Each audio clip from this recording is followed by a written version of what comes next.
Je vous montre ma commande que j'ai reçue de chez Promesse de Fleurs. Donc c'est pas sponsorisé, c'est moi qui ai fait une commande.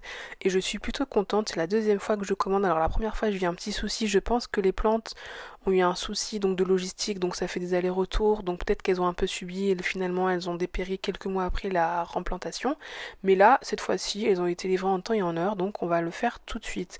Donc j'ai commandé notamment une belle fougère. Il faut savoir que cette fougère, donc de cette variété, est comestible. C'est-à-dire que je me suis dit, on sait jamais, il faut vraiment avoir un jardin comestible, en tout cas utile, entre guillemets. Si vous voyez ce que je veux dire. Pas juste ornemental, mais qui a une certaine utilité, ou en tout cas pas toxique. Donc voilà, la fougère, je trouve que c'est une plante qui est super belle. Ensuite là, un hydrangea, et puis un hosta. Donc c'est parti, nous sommes au deuxième étage. Donc étage de là où j'habite, on est vraiment sur le rebord donc des interétages, hein. C'est pas mon balcon et on va rempoter ça tout de suite. Alors pourquoi ces plantes? Ces plantes sont tout simplement plutôt bien adaptées à des situations bien peu lumineuse ou en tout cas ombragée. Alors on n'est pas complètement ombragé quand on habite dans le sud, hein. Il y a toujours un petit peu de luminosité. D'ailleurs la luminosité du nord n'est pas du tout celle du sud, ce qui permet quand même d'avoir une large gamme, une large possibilité de plantation en termes de plantes, en termes de plants, même si l'exposition est un peu bof, c'est-à-dire nord-ouest, donc vous l'avez compris, avec peu de soleil, on peut quand même se permettre plein de choses quand on a la luminosité du sud. Donc ces fougères vont bien s'adapter, même si de toute façon les fougères sont plutôt des espèces de bois, sous-bois, forêt, voilà, à bord de prairie. Donc c'est pas très grave. Mais en tout cas, voilà, on va mettre de la fougère. Je trouve qu'aussi c'est très beau. Et pour moi, c'est important d'avoir une diversité de plantes qui viennent un petit peu, pas de différentes latitudes, mais qui sont un petit peu différentes dans leur rapport, dans leur espèce. Pas avoir que des rosiers ou que je sais pas moi, que des citronniers. Avoir une diversité. La diversité, c'est la base de la vie. C'est tout quoi. C'est la base aussi, je pense, d'une société. Donc ici, un hosta. Alors vous avez vu, c'est assez simple. Je fais des petits trous.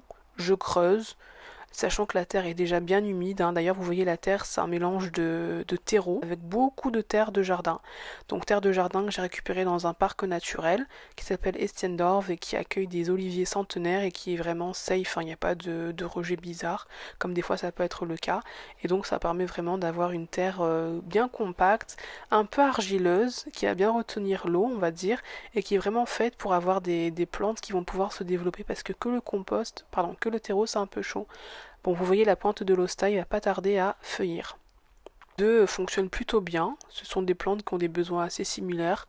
De l'humidité, pas un soleil trop fort, et ça va bien pousser. Et l'hosta, quand ça pousse, c'est super beau, c'est super graphique. Voilà, ensuite on va finir avec l'hydrangea ou plutôt l'hortensia. Donc ça c'est vraiment un petit arbuste que j'aime beaucoup et j'espère que celui-ci je vais pouvoir le garder. Il me semble qu'il est déjà bleu, sinon il n'y aura plus qu'à mettre un peu de vinaigre. Pour finir, les semences que j'ai commandées chez Biogerme. Je vous ferai une vidéo beaucoup plus détaillée de ressources, c'est-à-dire où commander des plantes, parce que Promesse de Fleurs, l'idéal c'est que c'est fabriqué en France. En tout cas, les plantes sont cultivées en France, dans le Nord. Biogerme, c'est une coopérative, ou en tout cas un groupement d'intérêt, on va dire, économique général. Et là, c'est plutôt dans le sud-ouest de la France, si je ne me trompe pas, donc j'ai commandé pour une bonne trentaine d'euros. Et il y a quand même une bonne douzaine de paquets. Et puis ensuite, je vous ferai une petite vidéo sur des livres à lire. Vraiment, il y a vraiment des bons bouquins en termes de jardinage qui vont vous intéresser. Abonnez-vous, à très vite!